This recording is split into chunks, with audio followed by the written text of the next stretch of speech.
Good morning students. Welcome to online classes of mathematics.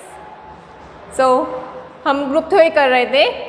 इसमें हमने 10 example देखे हैं एंड लास्ट क्लास में हमने रेसिड्यू मॉड्यूलो देखा था. रेसिड्यू क्लास मॉड्यूलो m क्या होता है वो, जैसे कि अगर हमारे पास पूर्णांकों का सेट होना चाहिए, अगर हमारे पास i m है तब उसमें हम क्या करते हैं, आई एम ये होता है रेसिड्यू क्लास मॉड्यूलो m का सेट, मतलब सभी का सेट होगा समुच्चय है. तो इसमें हमने देखा था 0 में कौन से एलिमेंट आएंगे, जैसे कि एग्जांपल हमने लिया था m इज इक्वल टू 4.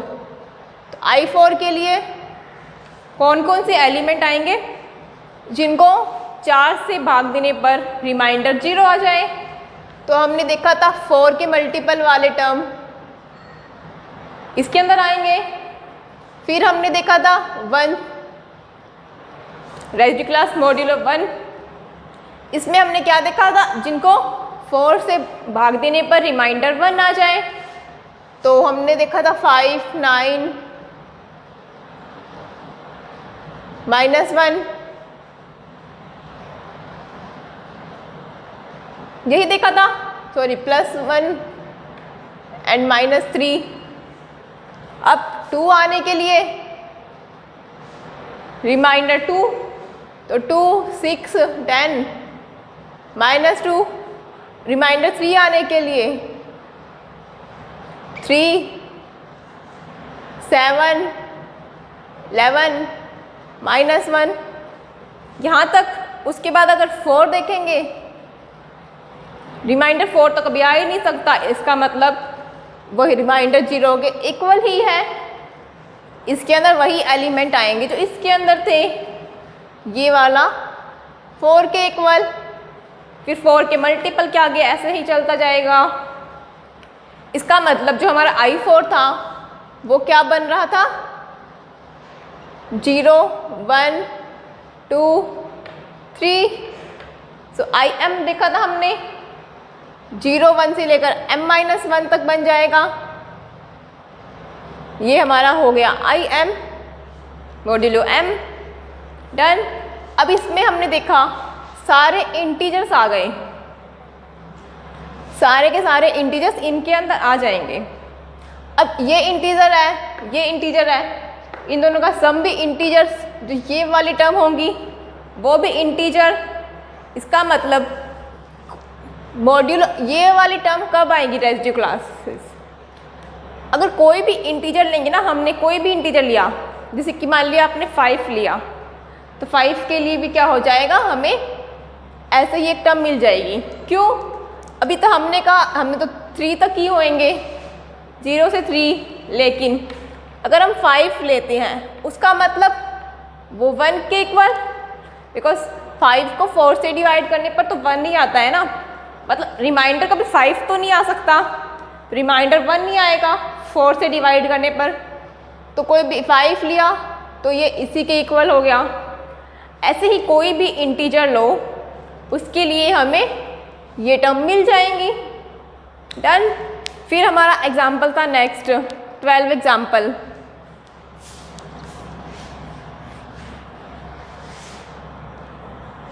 उसमें हम क्या देखते हैं, हमारा क्वेश्चन था अवशेष वर्ग का समुच्चय अवशेष वर्गों के योग की संक्रिया के सापेक्ष अबेली ग्रुप है. तो इसमें हमने क्या देखना था,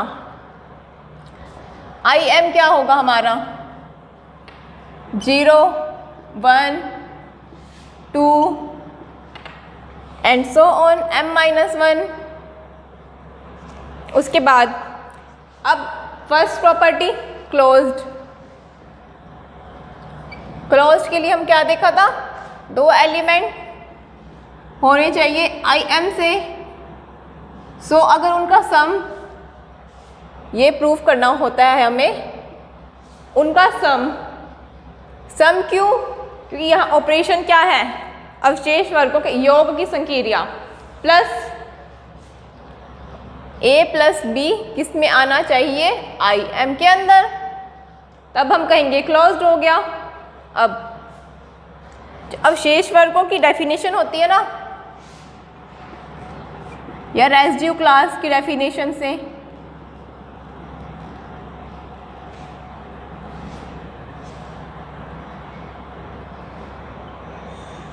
इसमें हमें क्या पता चलता है, a प्लस बी किसके इक्वल होता है, a प्लस बी, ये और ये आपस में इक्वल।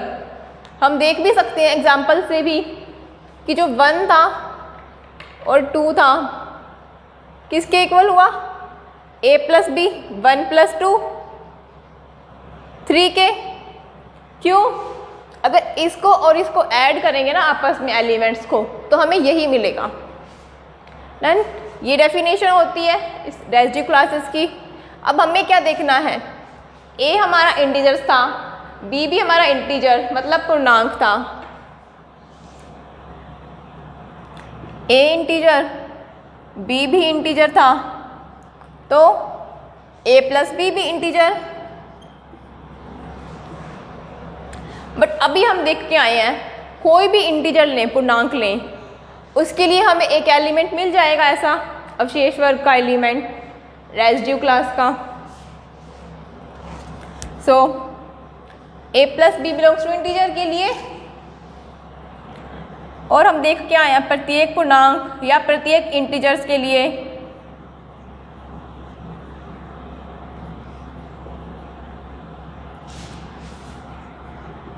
के संगत आई एम, जैसे ये हमारा आई एम हम जनरल डिफाइन कर रहे हैं ना एम के लिए, यहाँ हमने 4 के लिए किया था। आई एम ने एक अवशेष वर्ग या रेसिड्यू क्लास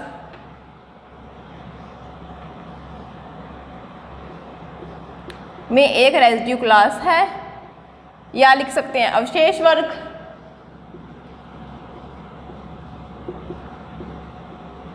ओके, अब a प्लस बी किसके इक्वल था, इसके इक्वल। यहाँ से अब ये इसके इक्वल है, हमें दिखाना है a plus b I M के अंदर आना चाहिए। तो हमें देखा a प्लस बी एक इंटीजर था, इसका मतलब a plus b I M के अंदर मिल जाएगा। हर एक इंटीजर के लिए प्रत्येक पूर्णांक के संगत आई एम में एक रेसिड्यू क्लास है, तो a प्लस बी के लिए रेसिड्यू क्लास मिल जाएगी आई एम के अंदर। ये इसके इक्वल था, तो a प्लस बी कहाँ से हो जाएगा, आई एम के अंदर, इसलिए समवर्त हो गया, क्लोज्ड।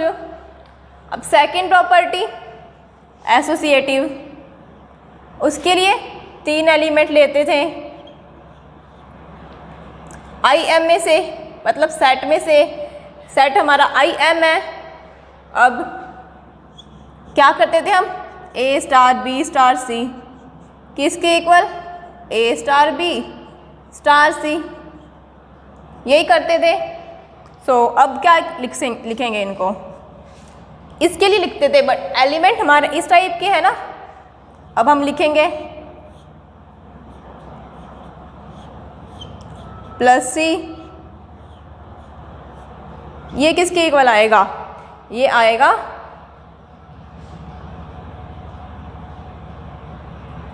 इसके इक्वल आना चाहिए एसोसिएटिव होने के लिए। यही डेफिनेशन होती है ना एसोसिएटिविटी की, साहचर्यता की। ये तो हमने डायरेक्ट दिखाया है प्रॉपर्टी से, ये हमें प्रूफ करना होता है। टू प्रूफ मतलब सिद्ध करेंगे। अब हम क्या लेंगे, लेफ्ट हैंड साइड लेके चलेंगे और राइट हैंड साइड दिखाना है। इधर ही लिख लो,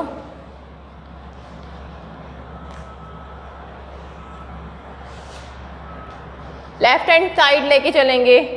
लेफ्ट हैंड साइड क्या थी, a residue class b plus residue class c, ये ऐसे।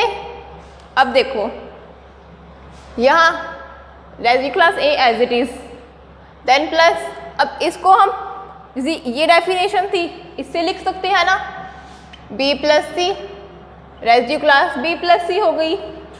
अब इनको वापस वही डेफिनेशन अप्लाई कर सकते हैं इन पे, ये क्या ए प्लस बी प्लस सी, ये लिख सकते हैं वापस वही डेफिनेशन। दो अलग अलग रेसिड्यू क्लास थी तो उनके एलिमेंट आपस में ऐड हो गए।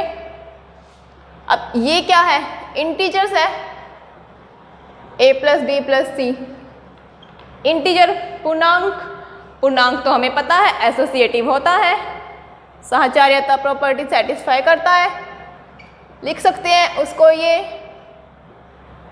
अब इसको अगर इसको ये टर्म लिख सकते हैं, आपस में इंटरचेंज कर सकते हैं ना, मतलब इसको हम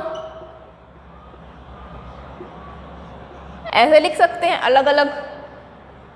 अब वापिस इसको अलग अलग लिख सकते हैं, residue class a plus residue class b plus residue class c. अब ये किसके इक्वल आ गया, यही राइट हैंड साइड, यही तो हमें दिखाना था, तो हमारा हो गया एसोसिएटिव बी। अब थर्ड प्रॉपर्टी आइडेंटिटी, तत्समक, तत्समक के लिए कोई भी एलिमेंट लिया हमने आई एम में से, उसके लिए हमें एक आइडेंटिटी मिलनी चाहिए, A star E is equal to A. अब अगर हमने लिया ये वाला एलिमेंट ए, देन प्लस करेंगे हमने आइडेंटिटी को मान लिया ई, किसके इक्वल आना चाहिए, ए के। अब हम लिख सकते हैं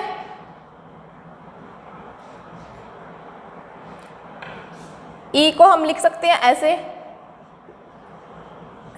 ए माइनस ए, इसको इधर ले गए, अब ए माइनस ए, ये लिख सकते हैं, क्या मिला, ए में से ए 0, तो मतलब हमारी आइडेंटिटी कितनी, ये हमारी आइडेंटिटी थी, तो तत्समक कितना आ गया हमारा अवयव,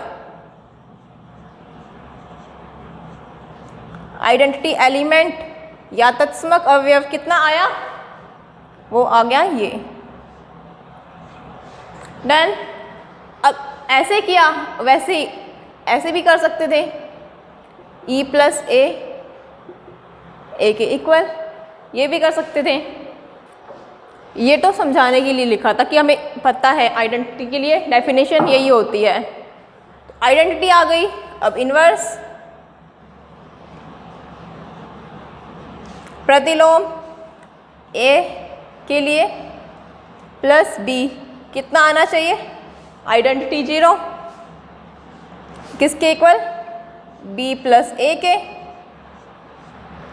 अब अगर हमने ये टर्म ली तो हम लिख सकते हैं b को 0 माइनस ए, अब ये क्या वापिस वही टर्म 0 माइनस ए,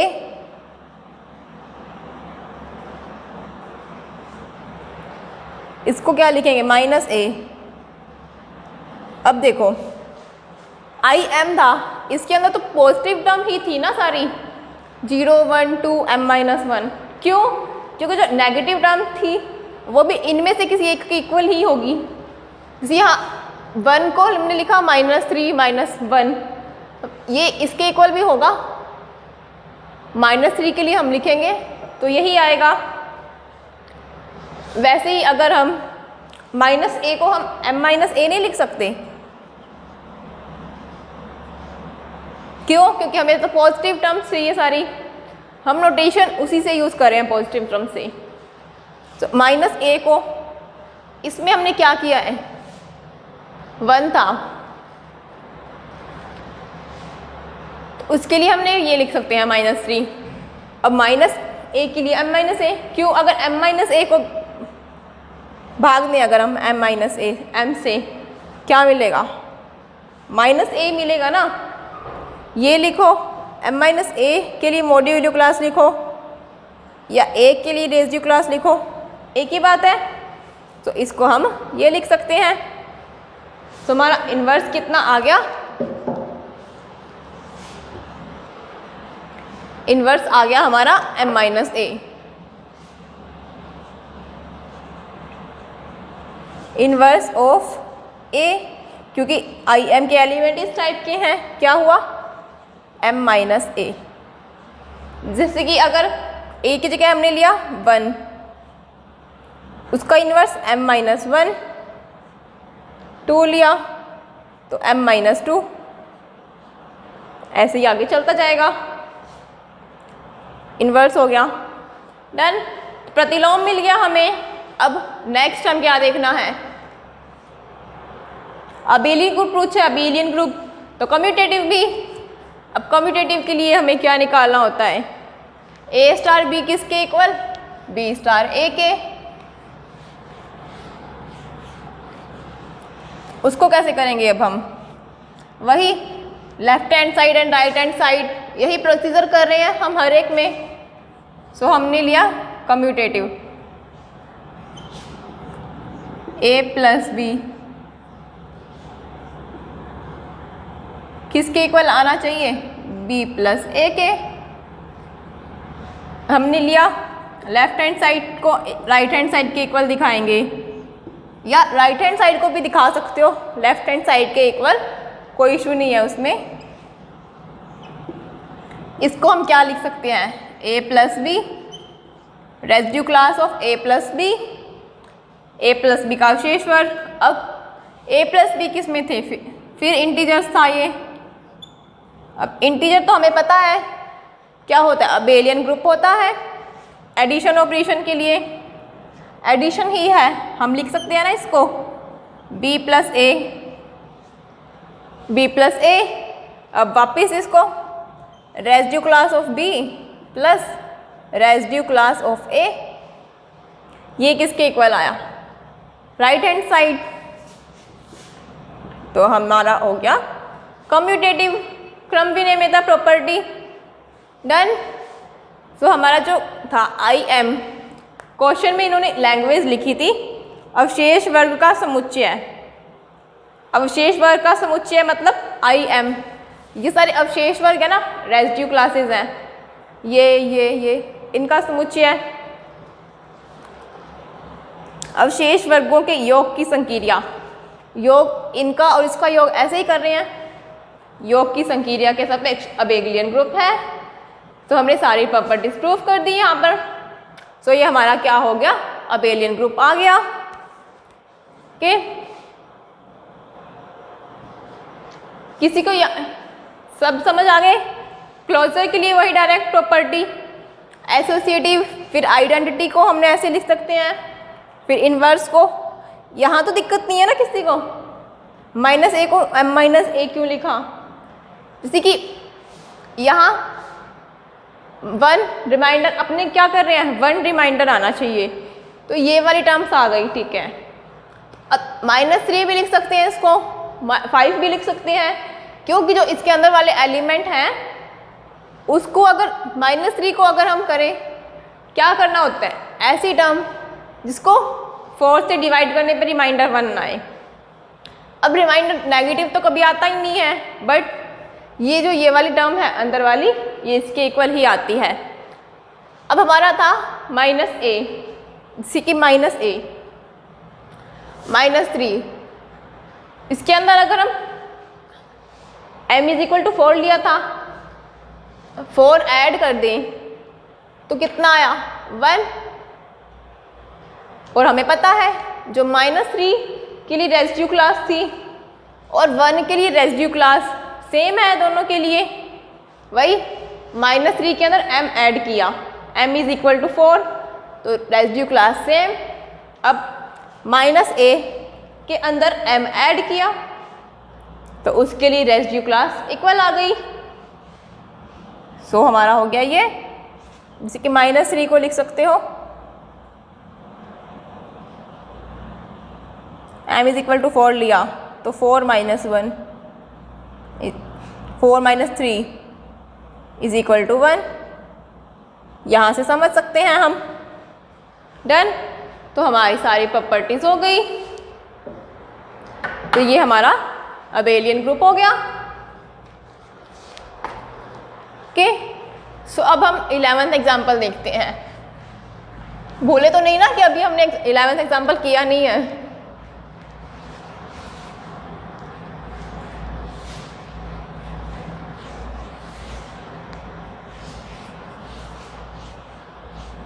यहाँ रेजिड्यू क्लास में हमने अवशेष वर्ग देखा है कि क्या m को किससे डिवाइड करें कि रिमाइंडर हमारा वो एलिमेंट आ जाए। ये हमारा रेजिड्यू क्लास अवशेष वर्ग होता है। ओके, सो हमारा नेक्स्ट 11th एग्जाम्पल हमारा क्या कहता है। 11th एग्जाम्पल में समुच्चय G दिया हुआ है 1 2 4 p-1। इसको हमने क्या दिखाना है, G 1 2 3 4 p-1 एंड ये क्रॉस P। अब P क्या है, अभाज्य है, मतलब प्राइम गुना समशेष मोड P के सापेक्ष p-1 कोटि का अबेलियन ग्रुप, या हम कह सकते हैं मल्टीप्लिकेशन मॉड्यूलो P।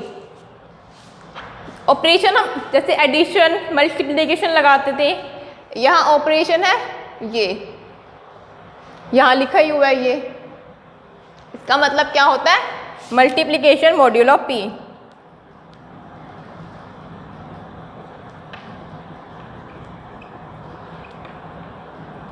या गुना समशेष mode P।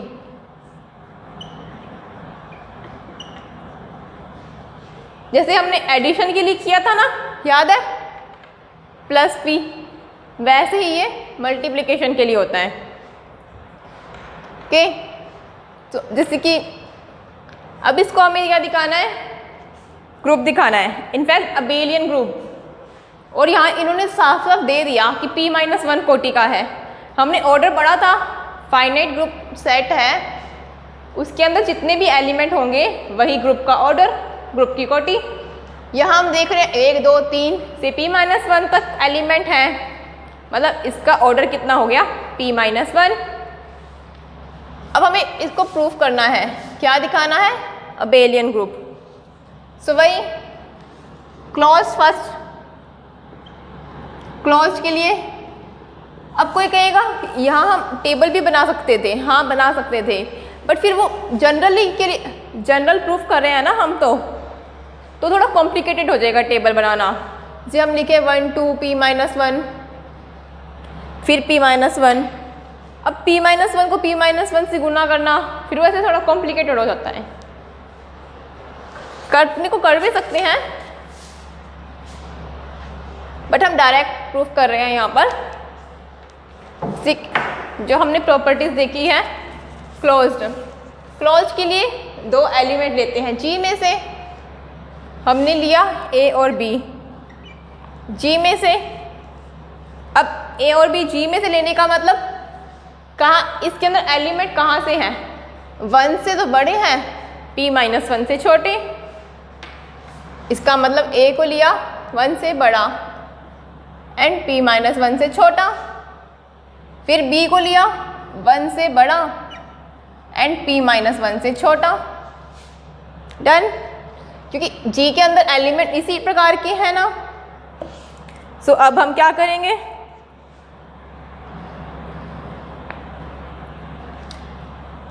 A cross PB, हमें दिखाना क्या है, A और B अगर G के अंदर है तो हमें यही दिखाना होता है ना कि A operation cross P, B G के अंदर होना चाहिए, यही दिखाना है। इसको दिखाने का मतलब क्या हुआ कि जो हमारा, जैसे यहाँ पे A था, इसके बीच में था, B इसके बीच में था, तो जो हमारा ये वाला एलिमेंट आएगा ये भी किसके अंदर होना चाहिए, 1 से लेकर p-1 के बीच, यही दिखाना चाहते हैं हम। सो A क्रॉस PB का मतलब क्या होता है, जिससे कि हम प्लस के लिए डिफाइन किया था हमने, कौन से एलिमेंट, ए प्लस पी बी किया था ना, ए प्लस बी आएगा अगर ए प्लस बी का सम पी या एम लिख लो, पी से छोटा और ए प्लस बी से बड़ा है तो ए प्लस बी माइनस पी या एम लिखा था हमने। अब वैसे ही मल्टीप्लिकेशन के लिए होता है ए बी आएगा, ए बी अगर ए बी कितना होगा पी से छोटा और अगर ए बी पी से बड़ा होगा तो रिमाइंडर आर आएगा। कैसे? ए बी को पी से भाग देने पर जो रिमाइंडर आएगा वो हम यहाँ लिखते हैं। ये होती है हमारी ए क्रॉस पी बी की डेफिनेशन, मतलब ए मल्टीप्लिकेशन मॉड्यूलो पी बी। ठीक है, अब इसका मतलब हमें इस चीज़ को दिखाना है ए क्रॉस पी बी। अगर ए बी पी से छोटा था तब ए बी लिखते थे, बड़ा है तो आर, आर रिमाइंडर, मतलब ए बी को पी से भाग देने पर रिमाइंडर आर। बट यहाँ तो अगर ए बी पी से छोटा है तो उसको भाग देने पर वही आएगा, ए बी ही आएगा। जैसे कि अगर ए को लिया 2, बी को लिया 1, पी लिया 3, मतलब 2 को 3 से भाग देंगे, रिमाइंडर तो क्या रहेगा? 2 ही रहेगा ना। इसका मतलब अल्टीमेटली हम लिख सकते हैं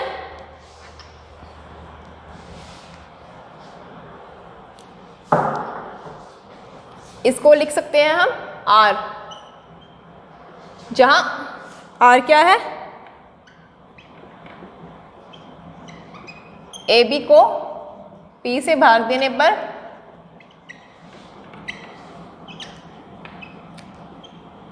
प्राप्त नॉन नेगेटिव, क्योंकि रिमाइंडर तो हमेशा नॉन नेगेटिव होता है या ऋणोत्तर।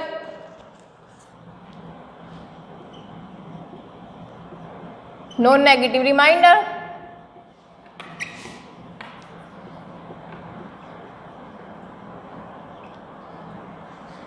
और रिमाइंडर इनफैक्ट पूर्णांक है ये, क्योंकि ए और बी पूर्णांक थे तो वो भी पूर्णांक integer. Non negative remainder integer या पूर्णांक लिख सकते हैं ना। अभी हम देख के आए हैं अगर टर्म ए बी पी से छोटी ही है उसको भाग देने पर वही ए बी ही आएगा। इसको हमने पूरा यही लिख दिया, आर ए बी को पी से भाग देने पर प्राप्त नॉन नेगेटिव रिमाइंडर।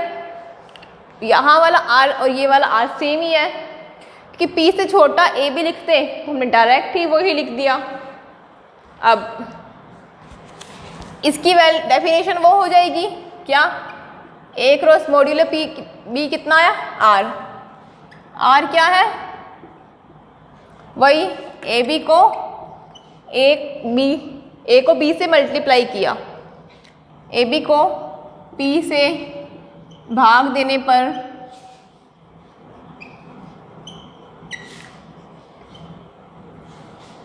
प्राप्त होने वाला नॉन नेगेटिव रिमाइंडर।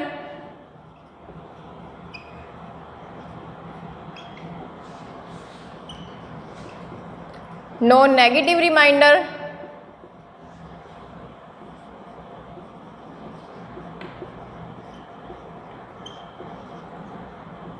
ये होगा। अब क्या हम देख सकते हैं यहाँ पर P तो हमारा प्राइम था,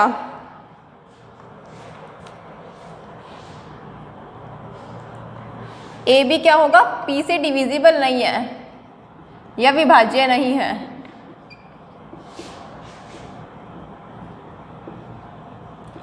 एस पी प्राइम या अभाज्य है।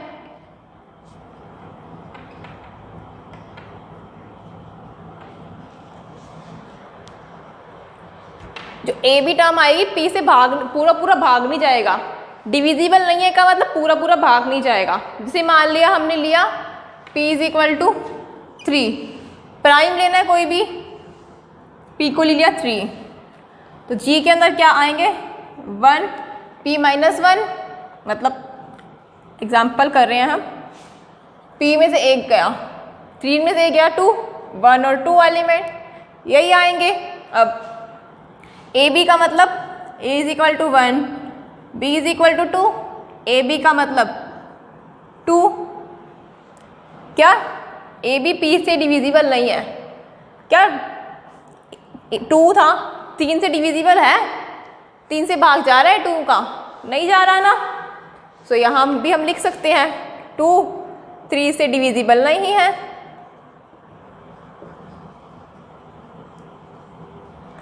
क्योंकि ये P प्राइम था तो जो हमारा 2 था वो 3 से डिविजिबल नहीं आया, AB P से डिविजिबल नहीं आया, P हमारा प्राइम था। डन। और अगर हम लिख लेते, अब कोई सोच रहा होगा P को हम प्राइम ना लेते तो, एग्जाम्पल लेके देख लो। P को हमने लिया अगर 4, नॉट प्राइम। प्राइम तो समझते हो ना, जो 1 से और इटसेल्फ से ही डिविजिबल हो, उसके अलावा किसी से भाग ना दिया जा सके उसे। तो G कितना बन जाएगा हमारा 1 2 3। अब हमने लेना है A B, हमने A को भी 2 ले लिया और B को भी 2 ही ले लिया। सेम एलिमेंट तो ले सकते हैं ना, कोई दिक्कत नहीं है। A B कितना आया 2 × 2 4। अब 4 तो 4 से डिविजिबल है, डिविजिबल है। क्यों यहाँ ऐसा क्यों आया? क्योंकि नॉट प्राइम लिया हमने। अगर प्राइम होता ना तो ये डिविजिबल नहीं आ रहा था। अब तो समझ आ गया ये बात कैसे लिखी हमने। AB P से डिविजिबल नहीं है क्योंकि P प्राइम है। एज मतलब क्योंकि,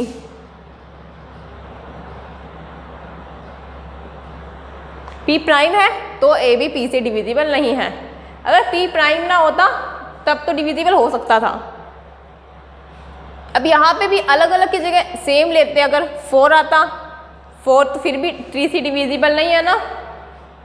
सो इसका मतलब AB P से डिविजिबल नहीं है, तो रिमाइंडर क्या बचा हमारा R, P से भाग देने पर प्राप्त होने वाला रिमाइंडर।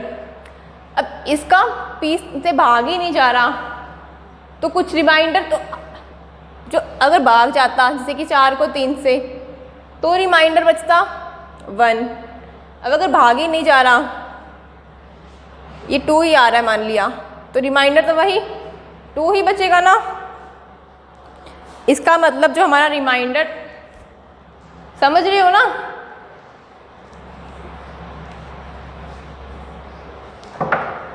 जैसे कि A हमारी 1 से P-1 के बीच में थी टर्म, और B भी हमारा 1 से P-1 के बीच में था। और अगर हमने किया R रिमाइंडर, अब रिमाइंडर भी इसी के बीच में होगा क्योंकि इन दोनों को मल्टीप्लाई किया फिर P से भाग दे रहे हैं हम, यही कर रहे हैं। हमें निकालना क्या है, A cross modulo P B is equal to R। हमें दिखाना है R G के अंदर होना चाहिए। अब हमें पता चला है रिमाइंडर है हमारा, रिमाइंडर की वैल्यू क्या क्या होती है, या तो 0 हो सकता है या 1 2 P-1। क्यों? क्योंकि P से भाग दे रहे हैं ना, जिससे भाग देते हैं उससे कम ही होता है रिमाइंडर। किसी टर्म को 4 से भाग दे रहे हैं तो रिमाइंडर कभी 5 आ सकता है? नहीं ना, रिमाइंडर तो 4 से कम ही आएगा। तो अब रिमाइंडर की ये पॉसिबिलिटी होती है, but R non zero, remainder 0 नहीं होगा यहाँ। क्यों? क्योंकि AB P से डिविजिबल नहीं है, मतलब पूरा पूरा भाग नहीं जा रहा।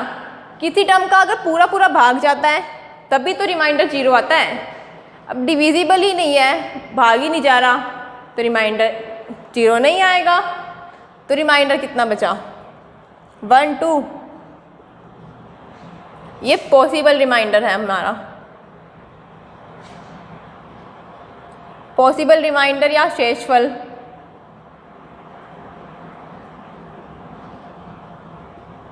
शेषफल आया हमारा ये, आर की वैल्यू ये पॉसिबल हो सकती है, बट यहाँ आर नॉन जीरो। अभी हम देख के आए हैं पी से डिविजिबल नहीं है, इसलिए आर की वैल्यू ये हो सकती है। मतलब जो हमारा A modulo P B is equal to R था, वो ये पॉसिबिलिटी। अब देखो क्या ये वाले एलिमेंट जी के अंदर है, 1b 2b 3 4 p-1 सारे एलिमेंट जी के अंदर हैं। चाहे आर की वैल्यू ये आई हमारे ये या ये, कोई भी वैल्यू आई जी के अंदर मिल जाएगा। तो ये हमारा जी के अंदर हो गया। यही तो हमें दिखाना था, ए क्रॉस बी मॉड्यूलो पी कहाँ से होगा, जी के अंदर। तो ये हमारा हो गया क्लोज्ड। हमने क्या किया, दो एलिमेंट लिए जी के अंदर, वो 1 से बड़े होंगे, p-1 से छोटे। अब इनके लिए ए क्रॉस बी मॉड्यूलो पी दिखाना है। डेफिनेशन क्या होती है इसकी, आर आता है जहाँ आर ए बी को पी से भाग देने पर प्राप्त होने वाला नॉन नेगेटिव। -1 -2 तो नहीं होगा ना, जीरो हो सकता है, रिमाइंडर हमें पता है, रिमाइंडर है। अब यहाँ ए बी पी से डिविजिबल नहीं है क्योंकि पी प्राइम है, इसलिए क्या होगा, r non zero. R non zero हो गया तो रिमाइंडर की पॉसिबिलिटी बची ये। इसका मतलब ये तो हमारा जी के अंदर है ही, जीरो पी के अंदर जी के अंदर नहीं था, बट जीरो के अलावा तो एलिमेंट है ना जी के अंदर। सो ये हमारा क्या हो गया, क्लोज्ड। अब नेक्स्ट हम देखते हैं एसोसिएटिव। एसोसिएटिव के लिए क्या देखना होता है, यही देखते हैं ना, ए स्टार बी स्टार सी किसके इक्वल। अब यहाँ क्या देखना है, हमने लिए A B C 3 element G में से। सो ए क्रॉस पी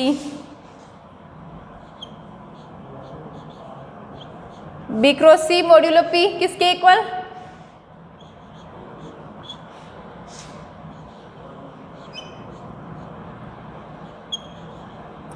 इसका आपके पीछे कर लो, चाहे ये लिख लो, कोई फर्क नहीं है उसमें। तो इसको इधर लिख लो,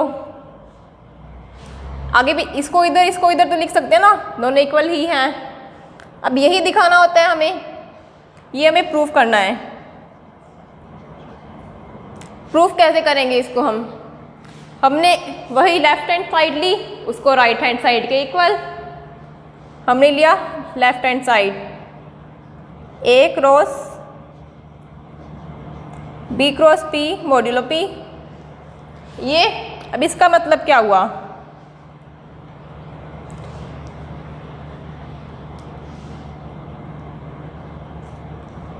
क्या आता है यहाँ पे, रिमाइंडर। इसकी बी क्रॉस पी सी को क्या लिखेंगे हम, रिमाइंडर। जब पी को इससे भाग दिया जाए बी सी से, उसके अलावा ए बी मल्टीप्लाई में है इसके साथ, उसके ऊपर मॉड्यूलर लगा रहे हैं पी, तो इसको क्या लिखेंगे, न्यूनतम नॉन नेगेटिव रिमाइंडर, क्योंकि नॉन नेगेटिव ही लिखते थे।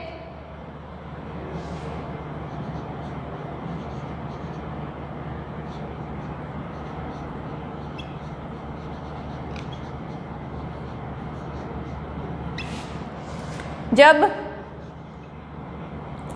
पहले BC को P से भाग दिया, उसके बाद A से गुना किया, जो आया था हमारे पास BC, उसको गुना किया A से। अब इस पूरी टर्म को P से भाग दे सकते हैं, इस पूरे को हम इसको अलग अलग सॉल्व करें, फिर इससे मल्टीप्लाई करें, या ऐसे ब्रैकेट करके इसको सॉल्व मल्टीप्लाई कर दें, ये लिख दें, ये P से विभाजित किया जावे।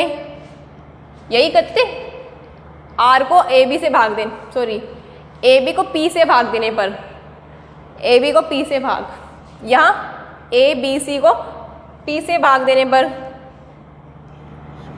भाग दिया जाए या विभाजित किया जाए, लिख लो। डन। अब यहाँ आप सोच रहे हो कि हमने BC लिखा डायरेक्ट, ये हमने इसीलिए लिखा है क्योंकि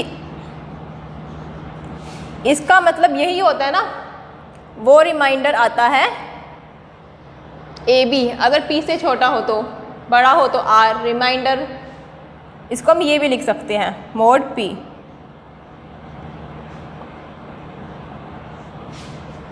BC को P से भाग दे रहे हैं, मोड तो लगा ही रहे हैं ना, P से मोड का मतलब यही होता है ना, इसको मॉड्यूलो P बोलते हैं, वही मॉड्यूलो P हमने लिखा है, उसको जब BC से भाग दे रहे हैं। तो अब हम इसको P से भाग दें या इसको P से भाग दें, एक ही बात है। एसोसिएटिव प्रॉपर्टी, सिंपल गुना ही है ना ये, तो मॉड्यूलो वाला गुना नहीं, सिंपल गुना लिख सकते हैं, ये वही टर्म।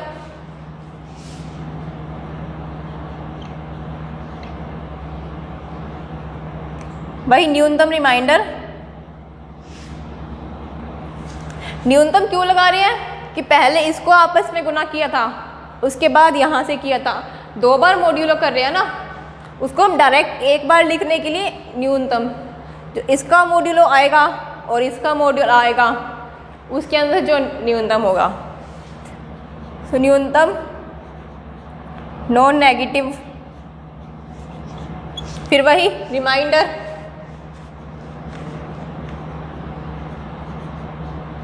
जब AB C P से भाग, ABC को P से भाग दिया जाए या विभाजित किया जाए, लिख लो, हम सिंपल लैंग्वेज में लिख रहे हैं। डन। अब इसको हम ये लिख सकते हैं, इसको लिए किया उसको किया, तो डायरेक्ट ही AB क्रॉस P, AB को C से गुना किया तो उसको अलग अलग डेफिनेशन से ही, वही मॉड्यूल की डेफिनेशन से ही। अब इसके ऊपर अलग अलग लगा सकते हैं हम, पहले गुना किया फिर मॉड्यूलो किया, या अलग अलग पहले मॉड्यूलो कर दिया फिर उसका मॉड्यूलो कर लिया, एक ही बात है ये। ओके, अब इसका मतलब क्या था, A क्रॉस मॉड्यूलो P को हमने AB नहीं लिखा, ये AB का मतलब था A cross modulo P mode P। AB कब आएगा, जब इस टर्म को हम P से भाग दें तभी AB आता है, AB P से छोटा हुआ, तो वही हमने लिख दिया। इसका एक बार मॉड्यूलो किया, गुना किया फिर मॉड्यूलो किया, या अलग अलग मॉड्यूलो कर दिया इनका, फिर उसके बाद यहाँ भी वाला मॉड्यूलो लगा दिया। सो ये हमारा आ गया।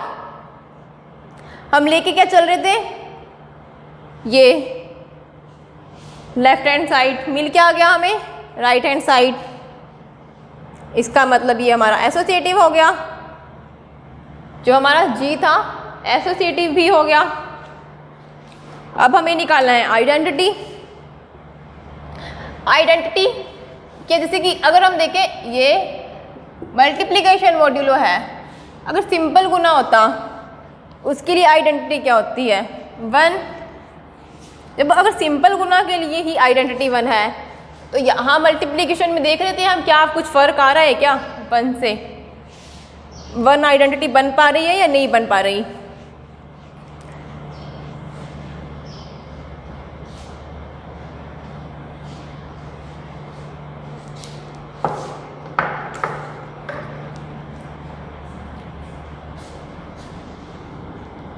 आइडेंटिटी तत्समक, सिंपल गुना के लिए आइडेंटिटी पता है 1, अगर इसके लिए हमने लिया 1 G के अंदर है, अगर हमने कोई भी एलिमेंट लिया उसको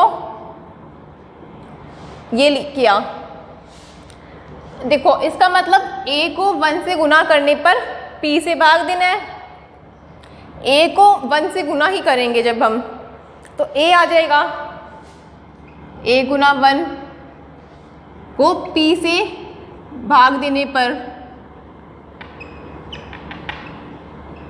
रिमाइंडर आता है, वही लाइन नॉन नेगेटिव रिमाइंडर, मतलब are strictly greater than 0, reminder है ये। डन। अब ए बी, ए क्रॉस 1 मतलब ए, अब ए क्या था, जी के अंदर से, इसका मतलब ए की वैल्यू क्या हुई, 1 से बड़ा और p माइनस 1 से छोटा। अगर किसी भी टर्म को p, जो टर्म p से छोटी है उसको p से भाग देंगे तो वही टर्म आएगी ना, इसका मतलब इसको p से भाग देने पर वही a ही मिल जाएगा हमें। समझ आ रहा है ना। देखिए a क्रॉस, हमें सिंपल गुना के लिए आइडेंटिटी पता है 1, तत्समक 1। हमने कहा इसको ट्राई करके देखते हैं, a क्रॉस 1 मॉड्यूलर p, इसका डेफिनेशन a गुना 1 को p से भाग देने पर रिमाइंडर जो कि non negative are strictly greater than 0। अब a गुना 1 का मतलब a, अब उसको p से भाग दे रहे हैं, किस टर्म को, जो कि p से छोटी है, p से छोटी टर्म को ही p से भाग देंगे तो वही हमें मिलेगा a। तो ये मिल गया हमें a cross 1 modulo p a के इक्वल, यही तो दिखाना था आइडेंटिटी के लिए। और वैसे ही इधर से करेंगे तब भी वही आएगा। सो ये क्या हो गया हमारा आइडेंटिटी, तत्समक मिल गया। तत्समक क्या है हमारा यहाँ 1 1। अब इन्वर्स, इन्वर्स प्रतिलोम, प्रतिलोम के लिए हम क्या देखते हैं, जैसे कि हमारे पास कोई एक अवयव होगा a स्टार b आइडेंटिटी के इक्वल या b स्टार a आइडेंटिटी के इक्वल, यही देखना होता है हमें प्रतिलोम इन्वर्स के लिए।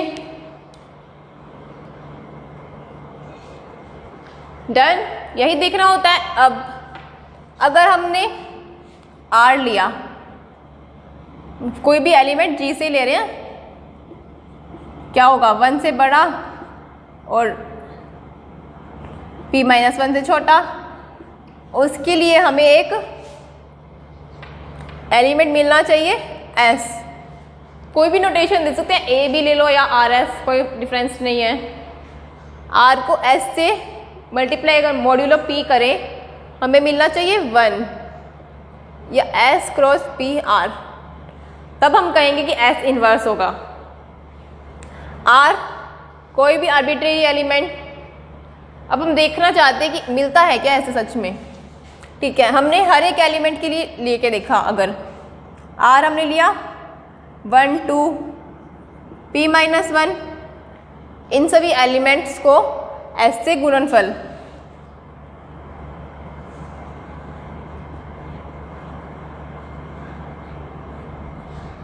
और mode p।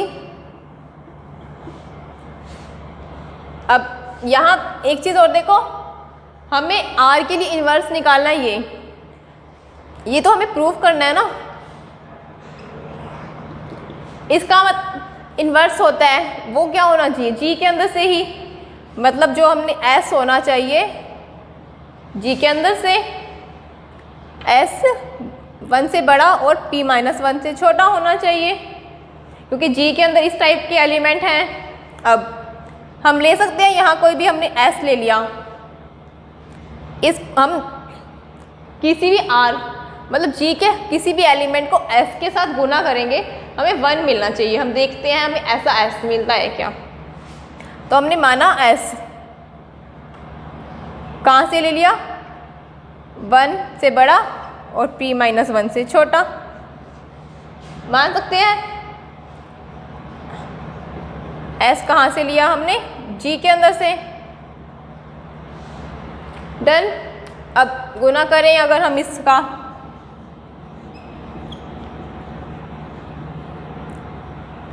p minus 1 cross modulo p s, ये आएगा अब ये वाले, अब देखो हमने क्या किया, कोई भी एक एलिमेंट लिया एस जी का ही, उसको गुना किया जी के एलिमेंट के साथ। इसके अंदर एलिमेंट कितने हैं, p-1।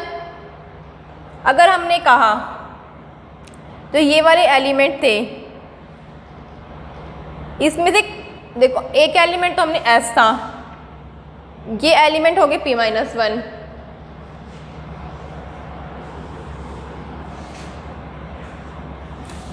डन।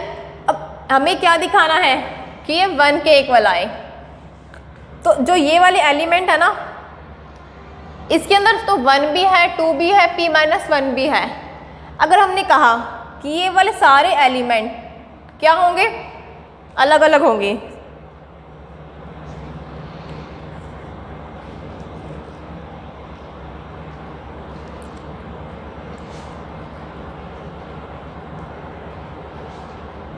क्योंकि अलग अलग होंगे तो क्या कंडीशन मिलती है हमें, जी हमारा पहले जी ये था, अब हमने इसको गुना किया तो जो हमारा ये वाले एलिमेंट आएंगे, ये सारे भी तो जी के अंदर से ही आएंगे ना, बट जी के अंदर तो हमने ये वाले एलिमेंट थे। इसका मतलब जो ये वाले सारे एलिमेंट हैं, इन एलिमेंट्स के इक्वल ही होंगे, तभी हम कहेंगे कि ये वाले जी के एलिमेंट ही हैं। अब हमें देखना है कि ये जो एलिमेंट थे, इनमें से कोई भी एक एलिमेंट 1 के इक्वल आता है क्या नहीं आता। अगर 1 के ये एलिमेंट 1 के इक्वल आ गए, तब हम कह देंगे कि हाँ हमारा क्या मिल रहा है, इन्वर्स एस मिल रहा है। बट ज़रूरी थोड़ी कि आए। अगर किसी ने कहा नहीं, हो सकता है इनमें से कोई ये दो एलिमेंट इक्वल हों। अगर ये दो एलिमेंट इक्वल हो गए, पहला और दूसरा, तो क्या क्या बचे, ये दोनों इक्वल हो गए। इसका मतलब जो हमारा 1 था वो एक अलग एलिमेंट हो सकता है ना। टोटल p-1 एलिमेंट होने चाहिए, यहाँ सिर्फ 1 2 p-1 एलिमेंट हो गए, ठीक है। बट अगर हमने कहा पहला और जो दूसरा एलिमेंट है इक्वल है, तो टोटल कितने एलिमेंट बचे, p-2 हमें होने चाहिए p-1। इसका मतलब 1 था जो एक अलग एलिमेंट हो सकता है, कब होगा, अगर इनमें से कोई भी एलिमेंट इक्वल हो जाएंगे, सेम हो जाएंगे तब। बट अगर सेम ही हो गए कोई भी दो एलिमेंट, तो 1 अलग हो जाएगा, तब तो इन्वर्स नहीं मिल पाएगा हमें, क्योंकि हमें दिखाना है इनमें से सारे एलिमेंट के लिए इक्वल 1 आए।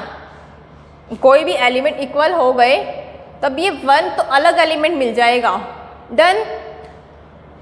बट ऐसा होगा नहीं, क्यों, क्योंकि ये सभी जी के अवयव हैं, बिलोंग्स टू जी।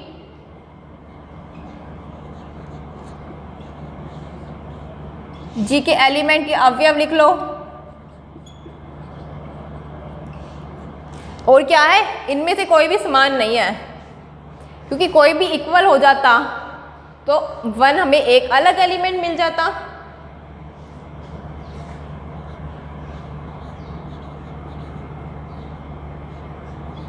कोई भी दो समान नहीं है, इक्वल नहीं है, इक्वल नहीं है। हो भी तो सकता था इक्वल, हो सकता है ना हो, अभी हमें पता नहीं है इक्वल है या नहीं, बट हम प्रूफ करेंगे इक्वल नहीं है ये। क्यों, जैसे कि अगर हमने लिए दो एलिमेंट इक्वल हो गए, हमें पता तो नहीं है कौन कौन से एलिमेंट इक्वल हैं, हम तो जनरल आई और जे को लेके चल रहे हैं, और ये पी और एस तो सेम ही है।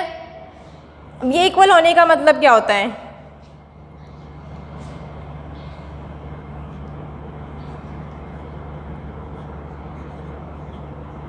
ये लिख सकते हैं ना इसको,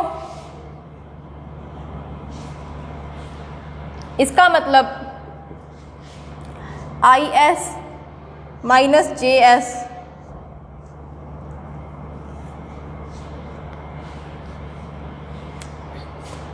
चलो इसको छोड़ो, डायरेक्ट देखो ये और ये टर्म इक्वल होने का मतलब क्या है, डेफिनेशन क्या कहती है इसकी डेफिनेशन। मॉड्यूलो पी की। आर क्या है, ए बी को पी से भाग देने पर प्राप्त non negative reminder. A B को पी से भाग दे रहे हैं, इसका मतलब आई एस को पी से भाग देने पर रिमाइंडर जो आएगा, आई एस को पी से भाग देने पर मिलने वाला रिमाइंडर, और रिमाइंडर क्या होगा, नॉन नेगेटिव।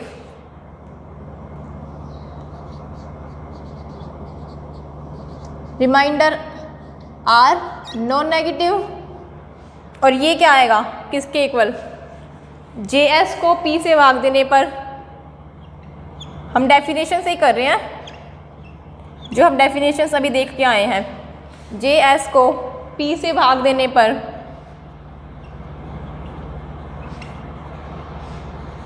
प्राप्त रिमाइंडर क्या होगा, वो भी स्ट्रिक्टली ग्रेटर देन 0। मतलब जो इससे प्राप्त रिमाइंडर था और इससे प्राप्त रिमाइंडर था इक्वल थे, हम लिख सकते हैं आई एस तथा जे एस को पी से भाग देने पर प्राप्त, भाग देने पर लिख लो या विभाजित करने पर लिख लो, भाग देने पर रिमाइंडर से इक्वल है दोनों, पर समान या इक्वल। नॉन नेगेटिव रिमाइंडर, ये नॉन नेगेटिव,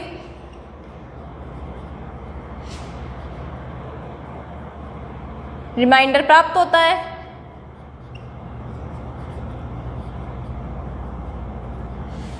यही लिखा है हमने, आई एस को पी से भाग दें या जे एस को पी से भाग दें तो रिमाइंडर क्या होगा, इक्वल आएगा, समान नॉन नेगेटिव रिमाइंडर। अब अगर हम आई एस और जे एस को भाग दे रहे हैं, इक्वल आ रहे हैं, इसका मतलब क्या हो सकता है,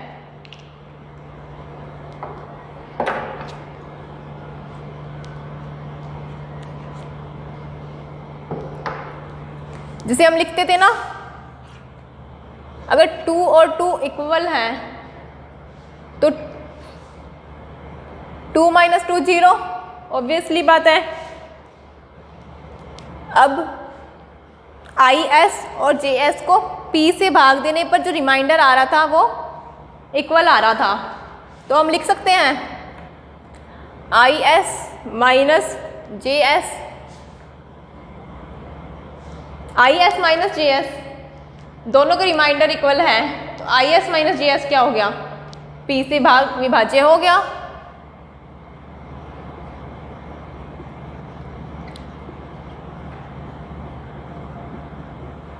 ये लाइन समझ आई कैसे, इससे रिमाइंडर आया था जो हमें R1 मान लो, चलो इसको R2, मतलब R1 और R2 क्या है, R1 is equal to R2, R1 और R2 इक्वल हैं, इसका मतलब R1 माइनस R2 0।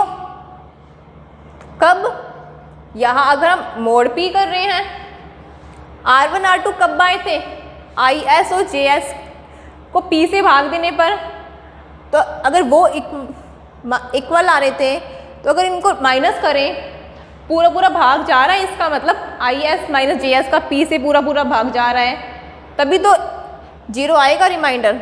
0 आने का मतलब यही होता है कि पूरा पूरा भाग जा रहा है, तो I S minus J S P से विभाज्य है।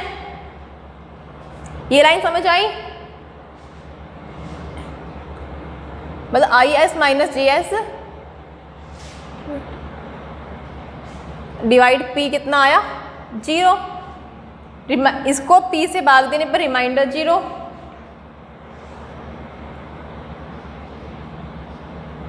रिमाइंडर 0। अलग अलग रिमाइंडर थे, उनको माइनस किया तो 0 ही आ रहा था, यही आया था हमारे पास R1 minus R2।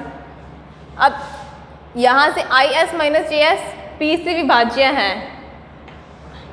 I minus J into S P भी विभाज्य हो गया। कब हुआ? जब कोई भी दो एलिमेंट इक्वल आ रहे थे, माना दो एलिमेंट इक्वल माने थे हमने, बट क्या ये पॉसिबल हो सकता है? क्यों? क्योंकि I भी क्या था, I और J G के एलिमेंट थे ना। G के एलिमेंट क्या होंगे? 1 से बड़े और P माइनस 1 से छोटे, और S भी क्या था, 1 से बड़ा और P माइनस 1 से छोटा। तो अब इनका प्रोडक्ट करने पर इसमें से इसको माइनस किया और प्रोडक्ट किया तो भी क्या आएगा, वो उससे P माइनस 1 से छोटा ही आएगा। तो वो P से विभाज्य तो नहीं हो पाएगा ना पूरा। अगर बड़ा भी आएगा, ठीक है, तो कुछ ना कुछ रिमाइंडर मिलेगा हमें। कभी भी 0 रिमाइंडर तो नहीं मिलता, पूरा पूरा भाग तो नहीं जा पाएगा ना इसका। ये तो कॉन्ट्राडिक्शन आ गई।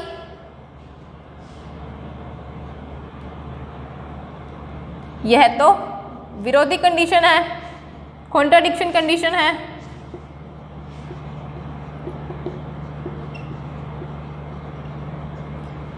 I minus J into S P से विभाज्य नहीं हो सकता।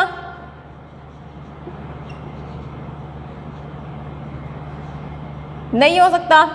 अब P से विभाज्य नहीं हो सकता तो इसका मतलब कुछ ना कुछ तो गड़बड़ थी। ये कभी हो नहीं सकता P से विभाज्य है, लेकिन हमारा तो P से विभाज्य आ रहा है। इसका मतलब जो हमने कंडीशन मान के चले थे वो गलत थी हमारी। ये कंडीशन नॉट इक्वल आएगा ये। अब इसका मतलब पता चल गया, ये सारे एलिमेंट, कोई भी एलिमेंट इक्वल नहीं है। यहां लिख लो, वहां मत लिखो। इसलिए इसको इक्वेशन 1 नाम दे दो। इक्वेशन 1 के कोई भी एलिमेंट इक्वल नहीं है। अब कोई भी एलिमेंट इक्वल नहीं है तो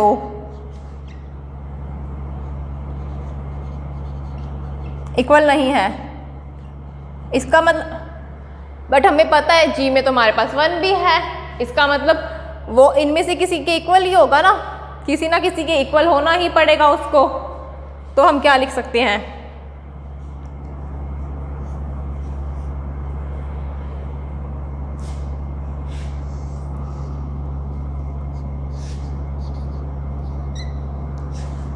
to cross P S P minus 1 cross P S में से एक अवयव 1 भी होगा, एक अवयव या एलिमेंट 1 भी होगा।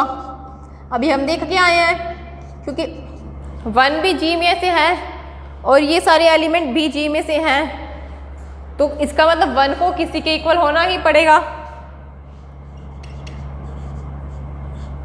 1 G के अंदर है, तो ये एलिमेंट के लिए हमने क्या माना था, ये सभी के लिए हम R नोटेशन यूज कर सकते हैं। इसका मतलब R क्रॉस पी एस किसके इक्वल हुआ, 1 के। 1 था, इनमें से ही कोई एक एलिमेंट है, इनमें से कोई एक है, तो R cross P S is equal to 1 हो गया। कब? R जब 1 से बड़ा और P माइनस 1 से छोटा था।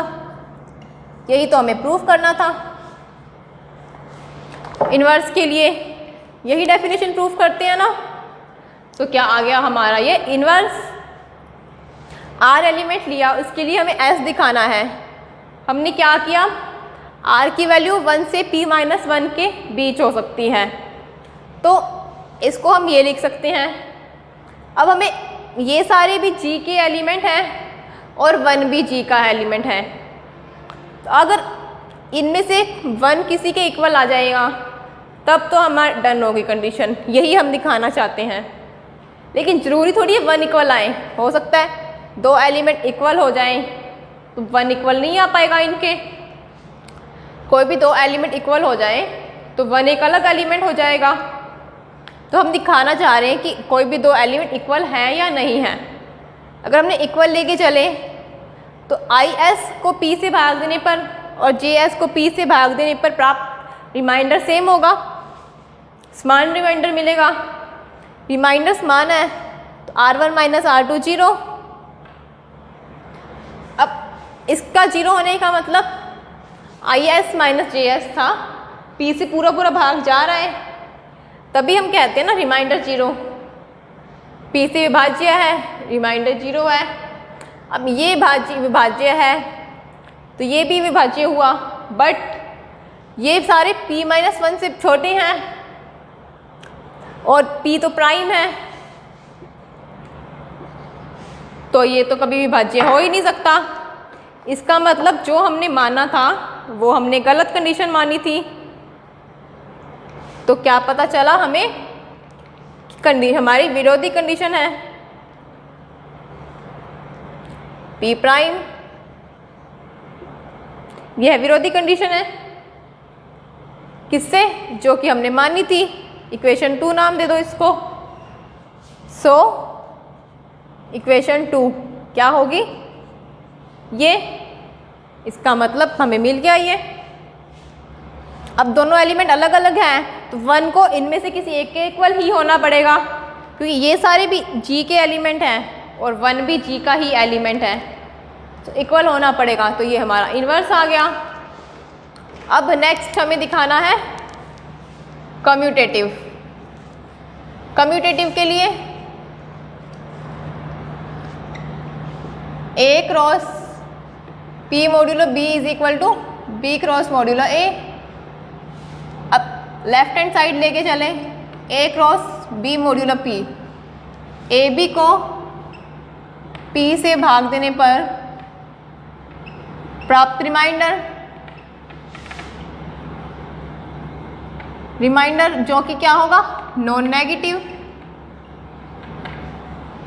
AB को P से भाग दें या BA को P से भाग दें, एक ही बात है। देने पर प्राप्त रिमाइंडर R। अब इसका मतलब क्या हुआ, ये किसकी डेफिनेशन हुई, B cross A modulo P की। यह आ गया हमारा राइट हैंड साइड, इसलिए हमने सारी प्रॉपर्टीज प्रूफ कर दी इसमें। क्या, क्लोजर, एसोसिएटिव, आइडेंटिटी, इन्वर्स और कम्यूटेटिव। सो जो हमारा G था ग्रुप मल्टीप्लिकेशन मॉड्यूलो P के साथ ग्रुप बनाता है। सो हमने ये प्रूफ कर दिया हमारा 11th एग्जाम्पल। ये आपको देखने में थोड़ा कॉम्प्लिकेटेड लग रहा होगा, बट इसको थोड़ा अच्छे से करना। आज वाला लेक्चर भी कुछ थोड़ा ज़्यादा लंबा हो गया, ये इसीलिए क्योंकि अगर मैं आधा आपको अगले में करवाती तब समझ नहीं आ पाता, इसलिए अगर इसी में आप इकट्ठा कर लोगे तो अच्छे से आप समझ सकोगे। अब अच्छे से अब इसको अच्छे से देख लेना, हर एक स्टेप घर जाके रिवाइज करना, तब और अच्छे से क्लियर हो जाएगा। सो मिलते हैं नेक्स्ट क्लास में। Thank you.